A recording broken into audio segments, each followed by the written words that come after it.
ازيكم عاملين ايه؟ وحشتوني قوي قوي. فيديو جديد، وفيديو النهارده هكلمكم على كل المنتجات اللي انا خلصتها خلال الفتره اللي فاتت اللي تخص الجسم. وبالمناسبه ده الجزء الثاني، لان احنا عملنا مع بعض من قريب برضو فيديو زي كده اتكلمت فيه عن كل المنتجات اللي انا خلصتها ورايي فيها بعد التجربه. ودي الفايده من نوعيه الفيديوز دي، ان انت بتعرفي رايي الشخصي بقى وتجربتي الشخصيه مع المنتج ده، فتقدري تحددي شويه اذا كان هيكون مناسب معاكي او لا. بس مش بالضروره طبعا، اللي ما كانش مناسب معايا يبقى كمان مش هيكون مناسب معاكي، والعكس صحيح. فعادي لو انت بتحبي حاجه كملي عليها. مش معنى ان انا مخلصه منتجات كتير انه انت لازم يكون عندك كل المنتجات دي، لا ابدا. ده عشان جزء من شغلي، منتجات بتجيلي بجرب منتجات جديده وكتيره طول الوقت، فعشان كده هتلاقي عندي كميات كبيره. لكن انت هاتي على قد احتياجك، واللي تخلصيه وترتاحي عليه قرريه. غير كده مالكيش دعوه باي حاجه، انت تمام.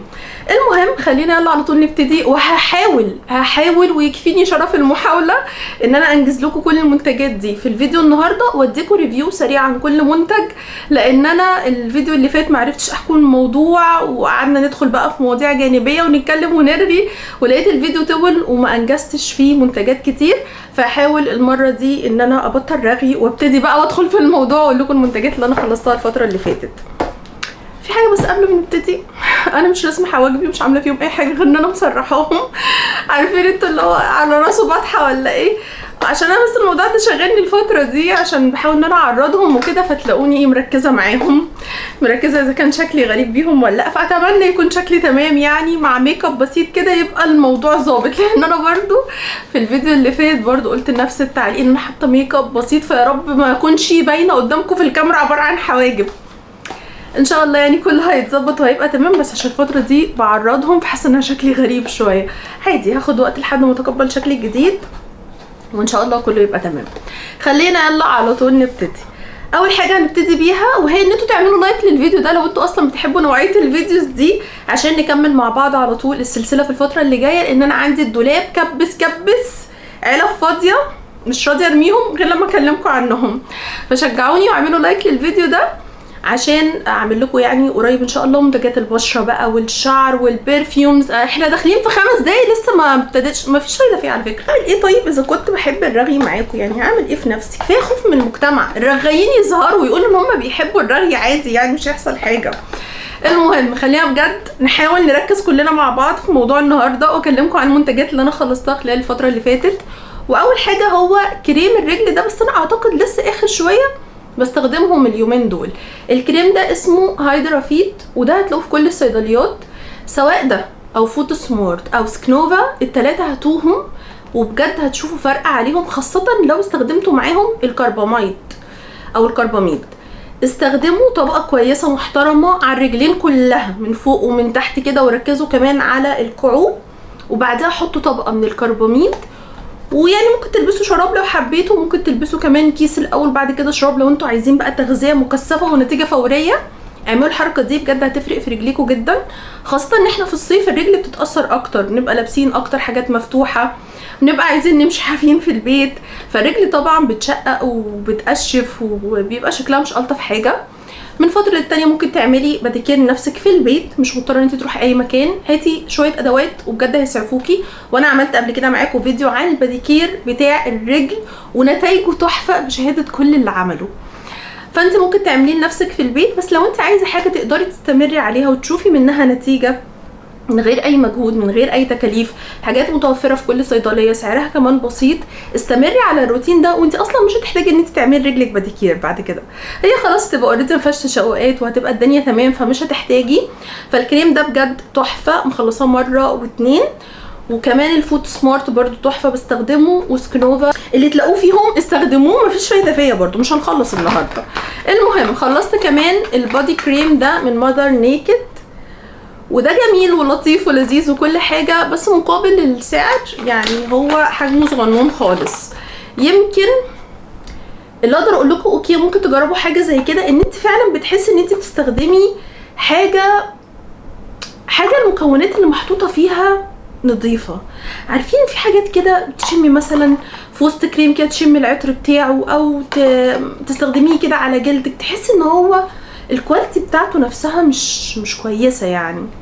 منتجات مادر نيكد مش كده خالص. انا اصلا عايزه اجرب من عندهم حاجات تانية. كنت مجرب قبل كده برضو من عندهم، مش فاكره كان كريم كده للبشره ولا ايه، برضو كان تحفه قوي معايا. لكن كريم الجسم انا ممكن ادفع الفلوس بتاعه الكريم ده في حاجه تانية وتقعد معايا فتره اطول، بس ده ما يمنعش ان ده برضو كان حلو وبيدي ترطيب حلو، كميه صغيره منه البشره بيمتصها بسرعه وفي نفس الوقت بتديكي ترطيب يقعد معاكي شويه حلوين. بس هو في النهايه بادي كريم عادي يعني، حتى لو كانت المكونات اللي فيه كويسه. فمش عارفه، بس ممكن ارجع اكرره تاني. هو كان لطيف بس كان مضايقني ان هو حجمه صغير. في كمان البادي لوشن ده، وده من فازلين، وده مش معانا دلوقتي خالص، وهو اصلا يعني مده صلاحيته منتهيه بقاله فتره طويله، وانا اصلا ما خلصتهوش. يعني ممكن اكون خلصت مثلا لحد نصه وبعد كده لقيت ان مده صلاحيته انتهت. هو المفروض ان هو 10 في 1، وان هو بيعمل حاجات كتير للجسم غير الترطيب، بيفتح بقى ومش عارفه هو بيعمل ايه. حسيت ان هو مرطب عادي يعني في النهايه، بغض النظر ان انا كنت كده ولا كده مش هرجع اكرره تاني عشان فازلين مش تبعنا، بس هو كده ولا كده ما حسيتش ان هو مبهر يعني كبادي لوشن بحيث ان انا ارجع اكرره مره تانية. زيه زي اي بادي لوشن من فازلين عادي يعني، بيدي ترطيب كويس للجسم وخلاص. في كمان الكريم ده من دوف، ده انا مخلصاه على الاخر، وده القوام بتاعه كان اخف من اي كريم ممكن تجربيه يعني. القوام بتاعه كان سايل كده خالص. كده ولا كده برضو دوف مش تبعنا، بس انا الصراحه يعني بيني وبينكم مش لاقيه في اي براند حاجه تديني ريحه النظافه بتاعه الصابون بتاع دوف او الكريمات بتاعه دوف او اي حاجه تبع دوف، سواء شاور جل، هاند ووش، اي حاجه. حتى معظم الاجانب لما بيجوا يتكلموا على حاجه دراج ستور وتكون متوفره وبتدي نتائج تحفه، دايما بلاقي ماركه دوف دي في القائمه. طبعا هو مش تبعنا، فكده كده ممكن تلاقوا اصلا عندي اكتر من كريم من دوف، لان انا كنت بجيب كتير وكنت بخلي بقى وما كانوش بيخلصوا يعني في وقت واحد، فهتلاقوا عندي حاجات مركونه بقالها اكتر من سنه، فمش هكرره تاني. بس انا بقول لكم يعني عن رايي الشخصي، انا ما جربتش براند اداني نفس ريحه النظافه اللي في منتجات دوف. لو تعرفوا، انا طبعا يعني بقول ده عشان اللي يعرف فعلا براند عنده منتجاته بنفس ريحه النظافه والكواليتي التحفه دي ويكون متوفر طبعا، يا ريت تقولوا عشان كلنا نستفاد من بعض ونلاقي بدايل نقدر ان احنا نستمر عليها لفترات طويله. فده كان كريم للجسم عادي الصراحه. اميز فيه حاجه بالنسبه لي يعني كانت ريحته، لكن في النهايه هو كريم مرطب للجسم عادي جدا. خلصت كمان السكراب ده سكراب روسي، وده كان بالعسل. احلى حاجه واجمل حاجه في المنتجات الروسي ان انت تحسي ان انت جايبه حاجه من الطبيعه تستخدميها على جسمك دايركت. الفرق الوحيد ان انت عمرها ما مثلا تبوظ منك او حاجه، بتفضل محتفظه بكل حاجه فيها من اول ما تفتحيها لحد ما تخلص خالص. السكراب كان جميل، كنت بحس ان انا بحط كده ايه، هو كان من هنا متقسم كده زي خليه نحل، كان نصه سكراب ونصه تحس ان هو عسل تقيل، شمع عسل كده. فانت بتاخدي يعني جزء كده من السكراب مع جزء من الماده الكريم اللي هي شبه العسل وريحه العسل قوي، وتبتدي ان انت تعملي سكراب للجسم. كان روعه. بس ده ايه يعني، ده مثلا جاي لي فوق ال3 سنين اصلا فخلصان عندي من بدري، بس كان روعه. ريحه العسل كده بيور وتحفه، تحس ان انت ملكة زمانك ومكانك بجد. مع المنتجات الروسي دي كانوا شطار قوي يعني، في كل المنتجات اللي انا جربتها تقريبا كانت حلوه قوي يعني، حلوه بطريقه مش طبيعيه. بس فكده ولا كده برضو دلوقتي مبقاش في ناس كتير قادره توفر المنتجات الروسيه، مش عارفه هي تبعنا ولا لا يعني، ما بستخدمش حاجه روسي بقالي فتره طويله. بس ده كان لطيف. خلصت كمان فيتامين ده، وده خلصت منه 3 علب على فكره. انا بالنسبه لي حتى لو مش هشوف فرق في لحظتها، انا بحب الحاجات اللي بتديني نتائج على المدى. فكون ان انا ادخل فيتامين زي فيتامين سي وفيتامين اي ادخلهم في الروتين بتاعي، خاصه لو على شكل فوار، فبحس ان انا بشرب حاجه ساقعه، دي بالنسبه لي حاجه كويسه. بس هل انا شفت نتائج ملموسه وملحوظه سواء في شعري او في ضوافري؟ شفت في حاجه مهمه انا معرفش اصلا هل هو ليه علاقه بيها ولا لا، بس اعتقد هو مش بس مكمل غذائي، هو كمان بيقوي الضوافر والشعر وكده. ال3 شهور اللي كنت بستخدم فيهم الفيتامين ده تقريبا التساقط كان زيرو حرفيا، ما كانش عندي تساقط خالص يعني. انا بعد ما خلصت انا حاسه الفتره دي عندي شويه تساقط، الفتره اللي فاتت لا. انا خدت بالي عشان انا دلوقتي بقيت واخده بالي ان في تساقط، الفتره اللي فاتت ما كانش، فعشان كده قلت يمكن ده هو اللي كان مديني النتيجه دي. الصراحه مش عارفه، بس انا بالنسبه لي هو لطيف. انا بس عشان اخدته 3 شهور، دلوقتي باخد انواع تانية من الفيتامينز فوقفته، لكن اكيد هرجع اكرره مره تانية ان شاء الله. خلصت كمان الشاور جل ده من ديفا، وخدوها قاعده معايا. الحاجات اللي هتلاقوني مش بقف عندها، يعني مش بقول كانت واو تحفه او حاجه عملت لي مشكله، اعرفوا ان هي عدت عليا كده زي ما جت زي ما راحت، ما شفتش منها نتيجه اقدر اتكلم عنها. فده ما اقدرش اقول عليه اكتر ان هو شاور جيل عادي جدا، بس بالنسبه لي كمان كان حجمه صغير، يعني محتاجين احجام كبيره من الشاور جيل عشان دي حاجه بنستخدمها تقريبا بشكل يومي. ريحته كانت لطيفه، بس تحسوها ان هي ايه، حاجه كده شيك ويونيسكس مثلا. مش اقول لكم ان هي حاجه رجالي، لا هي حاجه تمشي كده وكده، بس تحسوا انه يعني العطور فيه قويه شويه، بس كان لطيف. يعني ما اقدرش اقول عليه برضو حاجه وحشه، غير ان كميته كانت صغنونه جدا. ايه ده؟ يعني ده ازاي شاور جل صغير خالص؟ انما غير كده كان تمام. يعني هو حجمه كام برضو عشان ايه، 250 مللي، خلصوا على طول اصلا ما حسيتش بيه. خلصت كمان الشاور جل ده من فريدا. تاني كان في علبه تانية، اين انتي؟ ممكن اكون بقى كلمتكم عنها في الفيديو اللي فات بتاع المنتجات اللي خلصت، بس برضو العطر ده برضو كان تحفه قوي، اسمه مون لايت.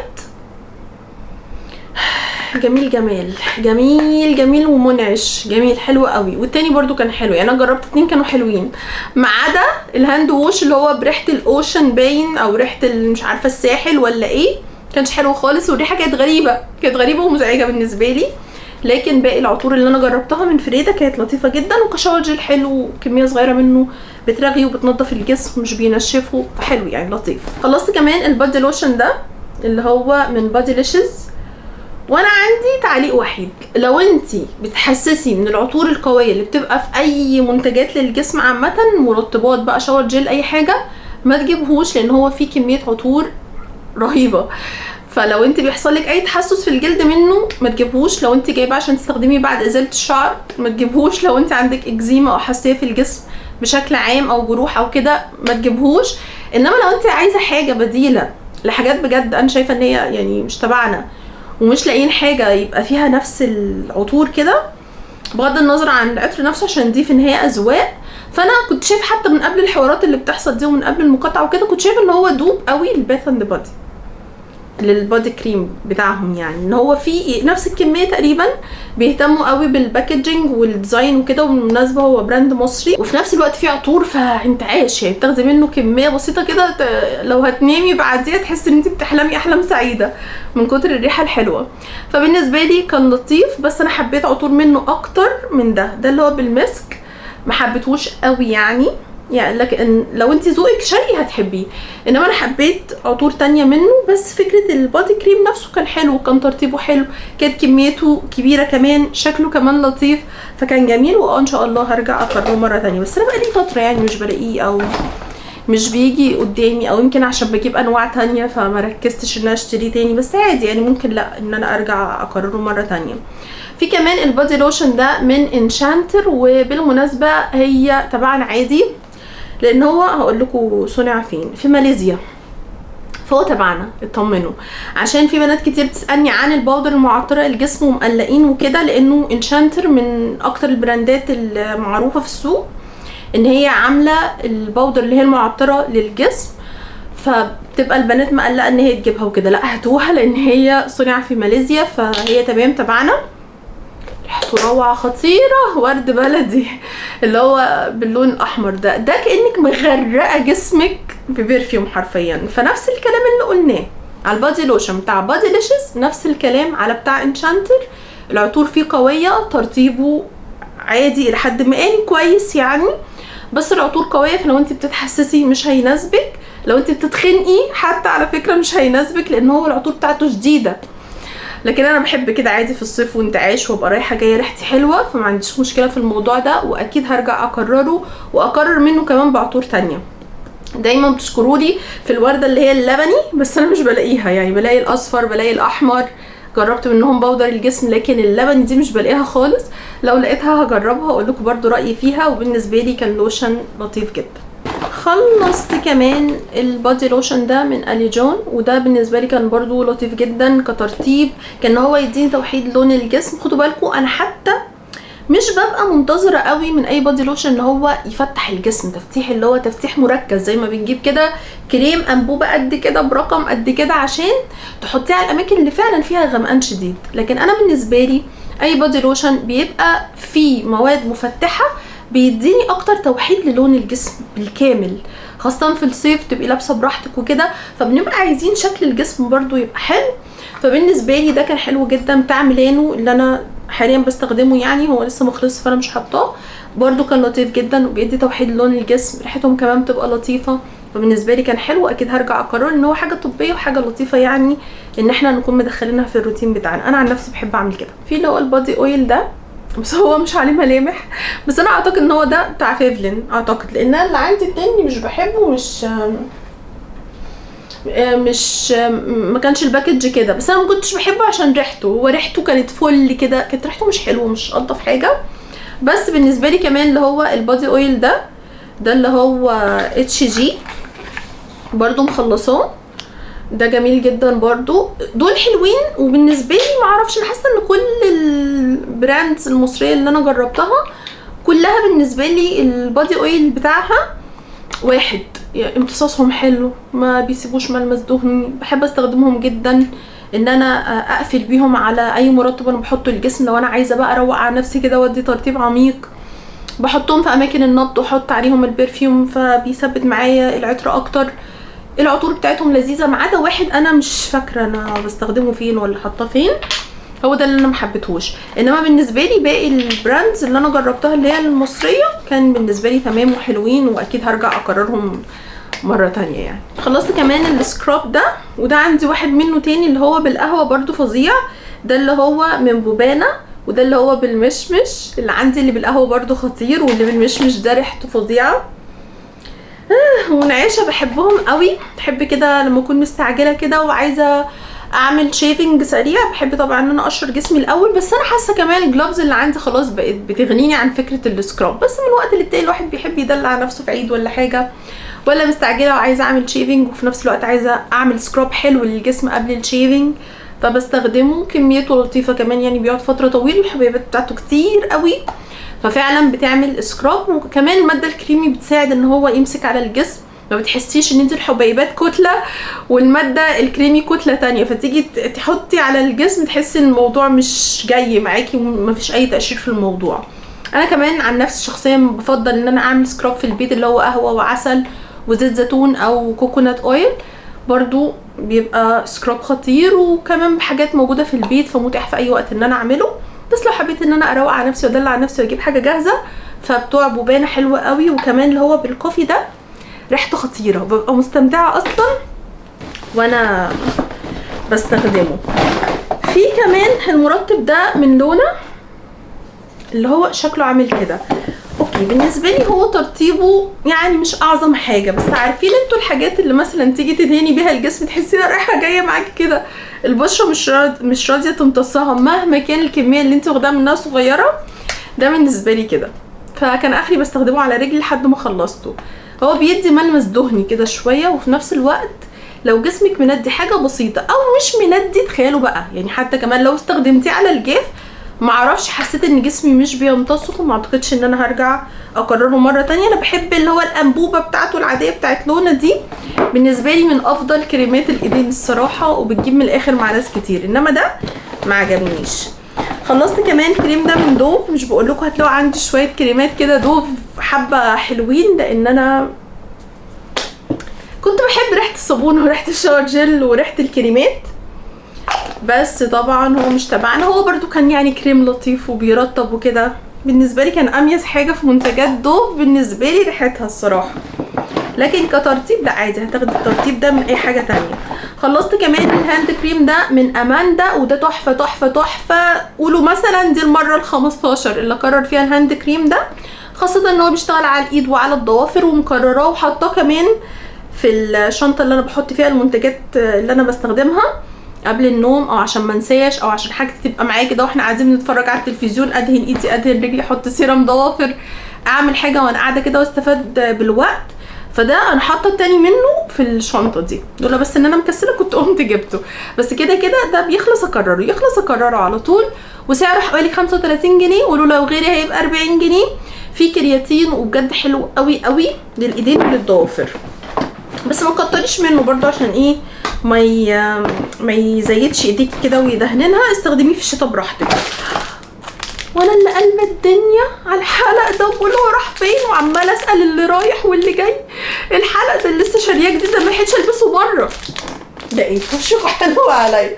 نحطه هنا بقى. المهم خلصت كمان الكريم ده برضو اللي هو اسمه نيو نيل، ده هتلاقوه في الصيدليات، تحفه تحفه، بس انا نفسي مش لاقياه بقالي فتره. حبه حلوين بس برضو حلو جدا ان هو بيشتغل على الايدين وعلى الضوافر برضو، وكنت بستخدمه على الكريتيكالز كده، بتشوفي منه نتيجه بس بعد حبه حلوين. بس هو كان خطير. انا بقى هخلي دي هنا كده مش مع الحاجات اللي هتترمي، عشان ارجع اسال عليه تاني في الصيدليات، لانها الصراحه بقالي فتره طويله ما سالتش عليه. بس هو كان من الحاجات الجميله يعني، بس انا عشان استخدمت حاجات تانية فنسيته، لكن انا عايزه ارجع له عشان هو حلو.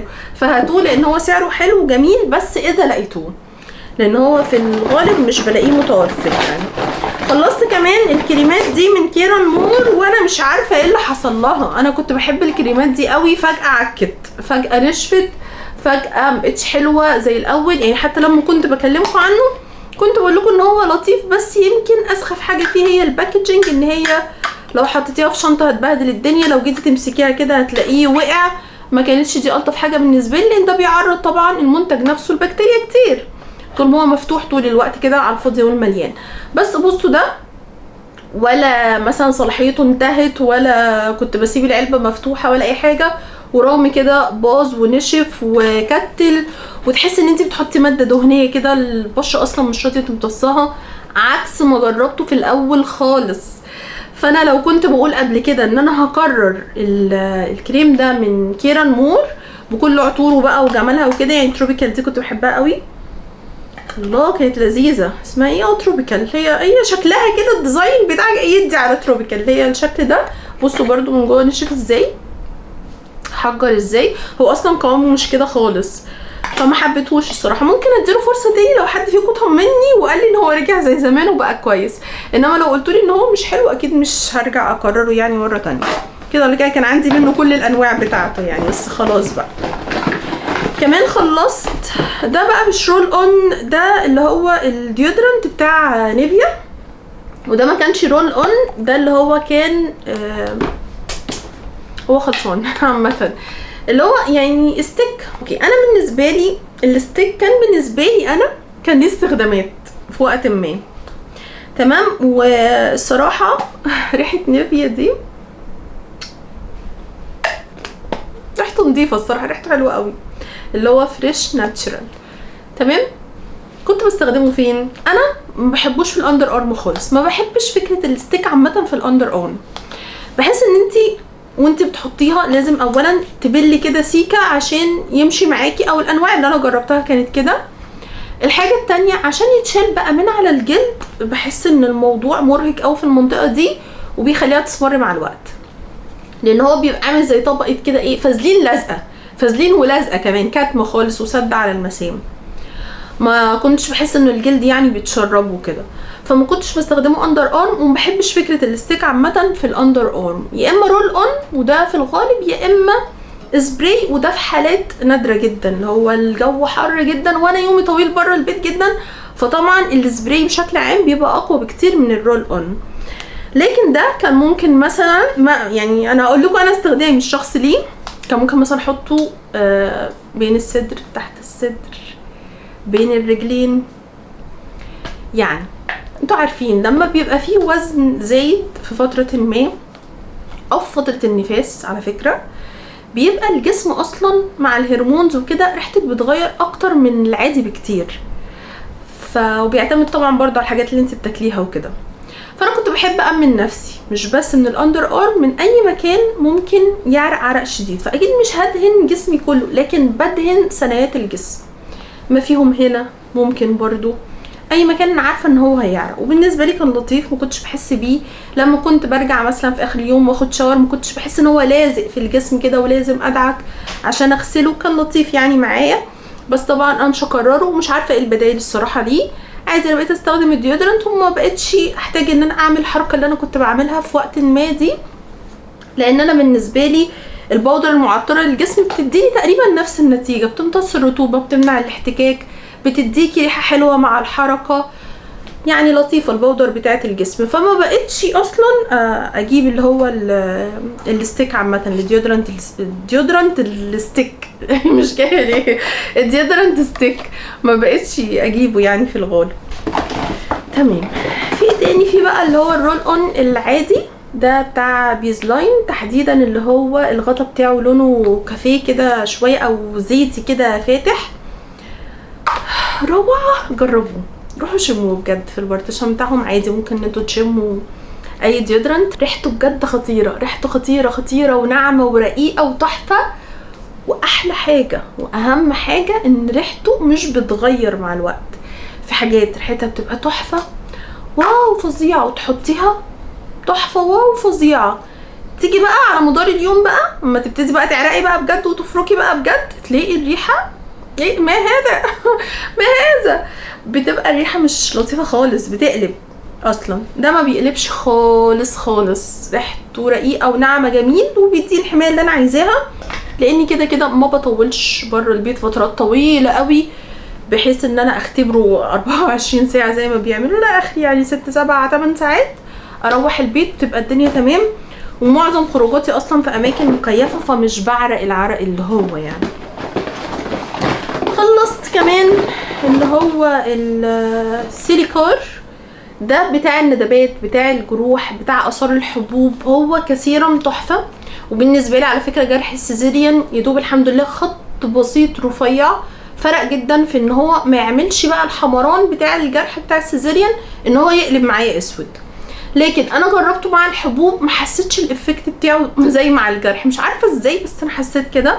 بس ممكن ارجع اكرره تاني لان انا عندي اثار حبوب مبهدله بشرتي حرفيا، فحاسه ان انا محتاجاه تاني، فممكن ارجع اكرره. هتلاقوه متوفر في كل الصيدليات. ولو انتي ان شاء الله تولدي سيزيريان هاتيه لان انتي بتحتاجي تستخدميه اول ما تشيلي البلاستر من على الجرح. ده بيستخدم يعني بعد الولاده على طول، مش تيجي مثلا بعد ايه شهرين 3 تقولي هجيبه واستخدمه هيجيب نتيجه، لا مش هيجيب نتيجه. هو بيحتاج والجرح لسه طازه، اللي هو يعني لسه الجرح لسه اثار الحبايه حمراء تحطي عليها على طول. الحاله دي بيجيب نتيجه، او تجربتي انا معاه كانت كده. لكن هتيجي تستخدميه بعد شهور ما اعتقدش ان هو هيجيب مع الاثار اللي هي السوداء يعني. في كمان بقى مسلمات كده في حياتنا حابه برضو ان انا اكلمكم عنها. ليه طيب تقع ليه؟ مش فاكره كنت كلمتكم في الموضوع ده قبل كده ولا لا. انا فاكره ان انا اتكلمت فيه بس مش فاكره اتكلمت فيه امتى. اللي هو كان في دكتوره كان حد رايح لها ان هو عنده مشكله في الحنجره، او واحده كانت رايحه لها ان هي طول الوقت طول الوقت في حشرجه في الصوت. انا حتى وانا في التمرين برضو يعني بكح جامد وابقى شرقانه وكده بلا سبب واحنا في عز الصيف اصلا. فطلع ان هي كان عندها يعني زي عقده كده فمش بتعرف تعبر عن رايها، فده اللي كان مسبب اصلا حشرجه الصوت. يعني العامل اصلا كان نفسي ما كانش ليه اي علاقه بحاجه عضويه. انا حتى اللي هو اللي هي الحاجات بتاع اللي هي استحلاب والحاجات دي بتاعت الزول ما بتجيبش معايا، المشروبات السخنه ما بتجيبش معايا. عندي برضو ارتجاع في المريء فما بعرفش اكتر قوي في الحاجات السخنه، والحاجات الساقعه بتشرقني. يعني من شويه كان زوجي وكرة عيني كان صابب لي شويه سبرايت وقال لي اشربيهم كده وروقي على نفسك، كنت قلت له هشرب، هفضل طول الفيديو شرقانه. يعني اما بشرب شاي بليمون كده يهدي معايا وارجع اشرب بعد ما اخلص تصوير، يا اما ما بشربش اي حاجه ساقعه، اخري الميه بتاعتي وخلاص. فالمهم ان انا مش عارفه مال صوتي بجد، وزي ما بقول لكم طلع اصلا الموضوع عند الست دي حاجه نفسيه. على فكره ما بشربش بالشاليمون. شفتوا انتوا اصلا المج الجديد او الترمس بقى الجديد اللي صاحبتي جابتهولي، انا بشرب كده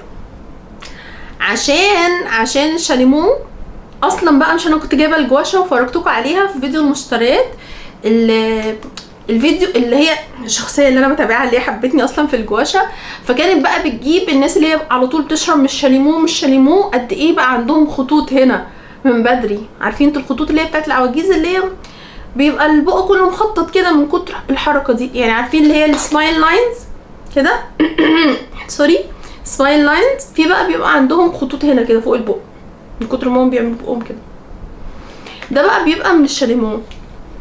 فانا جبته بس يعني شلت الشاليمو وبشرب كده عشان الخطوط دي وكده، ولا كان ان شاء الله هستخدم الجواشة. المهم هي بقى كانت برضو بالجواشة بتعالج اللي هي الخطوط اللي عند اللي فوق البق، يعني مش بس السمايل لاينز. فهي اكتر حد صراحة حمسني قوي ان انا اجيب الجواشة وان انا احاول استخدمها كده، ونشتغل على التجاعيد بقى اللي في قورتنا بقى ونظبط. هشرب يمكن الشرقة دي تهدى وارجع لكم. اوكي اخر حاجة، يا سبحان الله انا عفريت، انا كل ما امسكه يقع من ايدي، مش همسكه تاني. هو كان هاند كريم كده، يعني كنت بقول لكم ان انا او كنت هقول لكم ان انا عندي منه كل انواعه، وكل ما واحد بيخلص برجع احط في الشنطه واحد غيره، بس هو مش راضي يظهر معانا في الفيديو. هعمل له ايه؟ كل ما امسكه مش هنزل له تاني، كل ما امسكه يقع. اوكي خلاص. طبعا البنتينول زي ما بقول لكم في حاجات مسلمات في الحياه، يعني كل ما بتخلص بنرجع نكررها مره تانية. فالبنتينول طبعا استخداماته لا نهائيه، فاكيد هرجع اكرره مره تانية، وهاتي بقى الحجم الكبير مره واحده، يعني فاهمه؟ هو كده كده بيقعد فتره طويله واستخداماته كتير جدا. في كمان بديل الميبو، ده من شركه ميلانو، وده اسمه بيرن فري، وده برضو تحفه جدا تحفه جدا. هو اصلا تحسوه ان هو دوب بالظبط للميبو في كل استخداماته، في كل التأثير بتاعه، حتى في ريحته فول سوداني. مين بيحب ريحته ومين شايف ريحته فول سوداني زيي؟ انا بحسها سوداني، بحس ان انا عايزه اكل سوداني بقى بحسها كده. في ناس بقى زي مثلا زوجي وقرة عيني مرتبط معاه اصلا ريحه الميبو بحادثه حصلت له زمان، فهو كل ما يشمه يفتكر ايام ما كان بيستخدمه في ايده يعني على مكان الحادثه. فقولي لي مين بيحب ريحته ومين لا. انا بالنسبه لي تمام. بس كده دي كانت كل حاجه الفيديو النهارده. يا رب يكون الفيديو عجبكم وفادكم، وتكونوا اخدتوا فكره كده عن المنتجات اللي انا جربتها خلال الفتره اللي فاتت او خلال السنين اللي فاتت. بجد في حاجات عندي بقالها اكتر من سنه وسنتين كمان، وما كانش بتيجي فرصه ان انا اطلع اعمل معاكم فيديو عن منتجات خلصتها ورأيي فيها بعد التجربه. قولوا لي لو كنتوا جربتوا اي حاجه من دول، ولو جربتوا كمان منتجات تانية للجسم كانت ايه تجربتكم معاها، عشان كلنا نستفاد من بعض. وان شاء الله قريبا هكمل معاكم السلسله دي بفيديوز كتير هنتكلم فيها عن كل المنتجات اللي انا خلصتها اللي تخص كل حاجه، سواء الشعر، البشره، كل حاجه كل حاجه ان شاء الله في الفيديوز اللي جايه. فدعواتكم كده بالتساهيل، واشوفكم ان شاء الله في الفيديو اللي جاي على خير. سلام. 30 دقيقة حلوين، نص ساعة حلوين على كمية المنتجات اللي اتكلمنا فيها دي. تعالى انت بقى يا كريمي اللي عمالي تقع من بدري، تعالي.